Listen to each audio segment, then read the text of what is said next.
बात करते हैं वृषभ राशि की। गुप्त नवरात्र में कैसा रहेगा वृषभ राशि वालों की किस्मत का हाल, साथ ही गुप्त नवरात्र में मां शक्ति की कृपा पाने के लिए इन्हें कौन से उपाय करने चाहिए, आइए जानते हैं।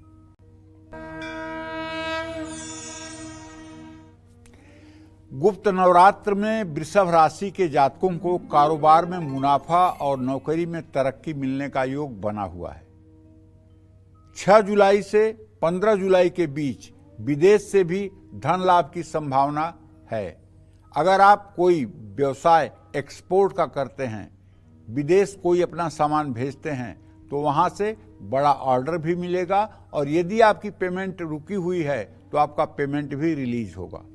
गुप्त नवरात्रि में आपको संतान सुख मिल सकता है। अगर आप विवाह योग्य हैं तो शादी के योग भी बन सकते हैं, लेकिन चोट या दुर्घटनाओं से आपको संभल कर रहना होगा।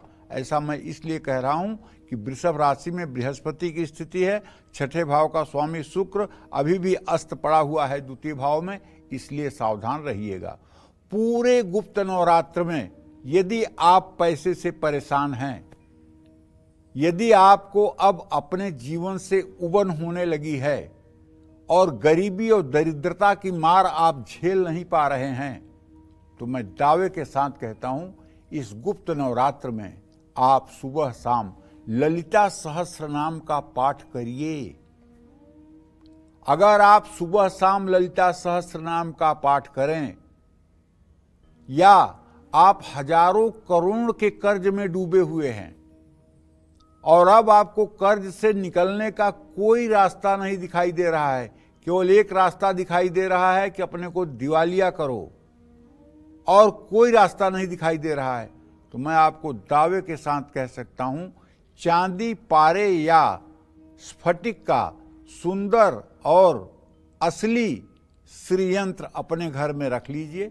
श्रीयंत्र का दक्षिणावर्ती शंख में जल, दूध, शहद, घी, गन्ने का रस, ये सब चीजें, दही, ये सब चीजें डाल करके और उस श्रीयंत्र का श्री सूक्तम के मंत्रों को बोलते हुए अभिषेक कर दीजिए।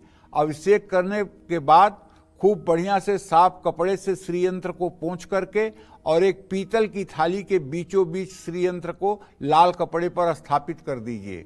उसके ऊपर कलावा चढ़ाइए, हल्दी, अक्षत, सिंदूर, रोली और धूप दीप जलाइए और हो सके तो फल का और पंचमेवे का भोग लगाइए, पान का पत्ता चढ़ाइए, कपूर से आरती करिए। इसके बाद ललिता सहस्त्र नामावली, जिसमें ललिता जी के 1000 नाम अलग से लिखे हुए हैं, उसको पढ़ते हुए एक बड़ी सी थाली में 1.25 किलो कमल गट्टे का दाना, 2 किलो गुलाब की पंखुड़ियाँ, आधा किलो रोली और 1 किलो चावल, ये सब मिला करके उसमें चंदन या गुलाब का इत्र डाल करके मिला लीजिए।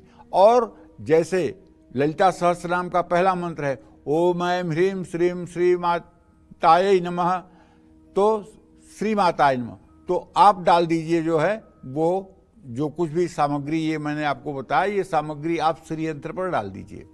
और बगल में एक पात्र रखे रहिए, तांबे का हो या कांसे का हो, उसमें 1 आचमन जल डाल दीजिए। पादुकाम पूजयामी तर्पयामी कहते हुए जल डालिए और पादुकाम पूजयामी कहते समय जो भी वस्तु आपको मैंने बताया ये डालिए। अगर और अच्छा आप कर सकते हैं, अगर 1000 कमल के फूलों की व्यवस्था हो सकती है तो 1000 नाम 1000 कमल के फूलों से अगर आप अर्चन कर लें, दावे के साथ कहता हूं 9 दिन के बाद आपकी जिंदगी बदल जाएगी। चाहे जितने बड़े अंधेरे से अंधेरे खड्डे में आप गिरे होंगे, वहां से भी भगवती का चमत्कार होगा और आपको महसूस होगा कि हाँ, शक्ति इस कलयुग में भी है। अगर आप 1000 कमल के फूलों से पूरे 9 दिन सुबह शाम भगवती का आयोजन कर लें तो दुनिया की कोई ताकत नहीं है कि आपको कोई अभागा कह दे या आपके ऊपर संकट शेष रह जाए।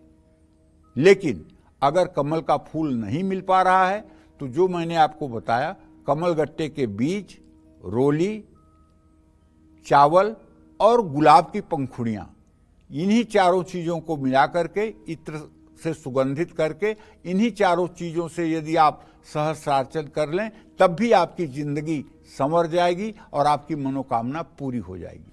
आज सुबह शाम आपको शिव चालीसा भी पढ़ना चाहिए। सफेद या गुलाबी रंग के कपड़े पहन करके माँ दुर्गा की आराधना करनी चाहिए। जय माँ विंध्यवासिनी।